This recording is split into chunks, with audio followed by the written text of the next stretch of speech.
Welcome, curious minds, to another deep dive. Great to be here. Today, we're plunging into a really cool world presented in The Weakest Hunter's Ascension. Yeah, this one's got a unique hook. It really does. So imagine this.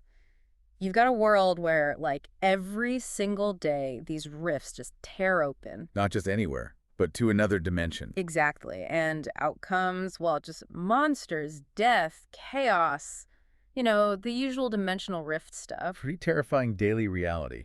Totally. And to fight back, you have these special people, hunters, gifted humans. Right, they're the ones who actually go into the rifts. Yeah, they step in to protect everyone else. It's incredibly dangerous work. Extremely high stakes. And our focus today, it's on this one hunter who was, well, basically considered the absolute weakest. Like bottom of the barrel, mocked by They're everyone. constantly overlooked, yeah. And apparently nearly died loads of times, just barely scraping by. But then something completely unexpected happens, right at his lowest point. What's that? He's facing death, like certain death. Right. And suddenly, he gets chosen. Chosen. For what? A rescue. Not exactly. Not rescued, but chosen to be rebuilt, like from the ground up. Rebuilt. How? Get this. He's suddenly given this weird system. He has to do daily quests, level up. Wait, like in a video game? Exactly like a video game. Points, skills, the whole deal. Okay, wow. Let's unpack this a bit, because That's that's a huge twist, going from, frail to fearsome through game mechanics. Right. It's not just about getting stronger overnight. The source, the Weakest Hunter's Ascension, it really digs into the how. So it details the system itself. Oh, yeah. It's surprisingly intricate. It reframes the whole hero journey. He doesn't just get power, he's forced to grind for it every single day. Forced. So the quests aren't optional. Doesn't seem like it, especially at first. And they aren't just killed 10 monsters. Sometimes it's about, like, gathering specific rare items in a super dangerous area. Okay. Or mastering tricky escape maneuvers, even planning tactics to beat enemies way stronger than him. It pushes him, holistically, not just raw power. So he's becoming a strategist too, a survivor, not just a fighter. Exactly. But what about mentally? I mean, he's already at rock bottom, and now this weird, rigid game system gets dropped on him. That's got to be jarring. Oh, absolutely. The source shows that really well. 1 minute, he's about to be mauled. The next, ping, a blue screen pops up with a quest. Like collect 5 goblin ears while a troll is charging. Pretty much. It's disorienting, to say the least.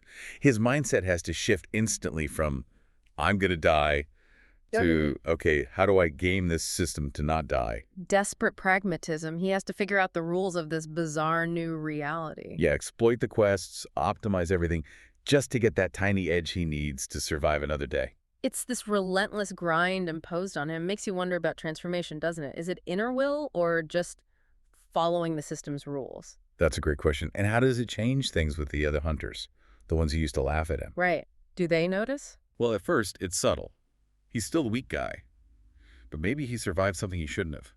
Then he starts getting skills, maybe gear that looks different. Huh.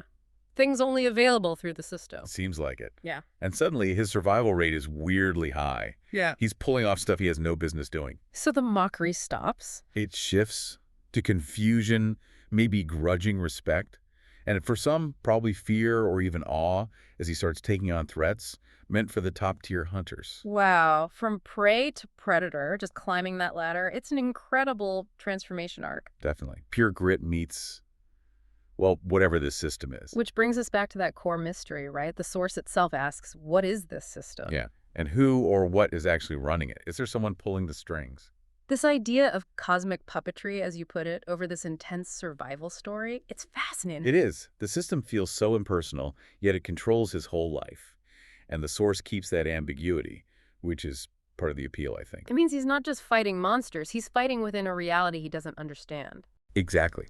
The rules keep changing, or at least revealing themselves. So thinking about this for you, the listener, what does it all mean? This dive shows this incredible power of, like, radical self-reinvention. Yeah, even when the odds are stacked against you, and reality itself seems to be playing by weird game-like rules you don't get. It makes you think, doesn't it? What if you just refuse to accept limitations? Refuse to die weak like him? And instead just committed to climbing. One battle, one quest, one step at a time, even if it seems small or strange. Could you redefine what's possible in your own world? Something to definitely chew on. For sure. Well, that's all the time we have for this deep dive. Join us next time.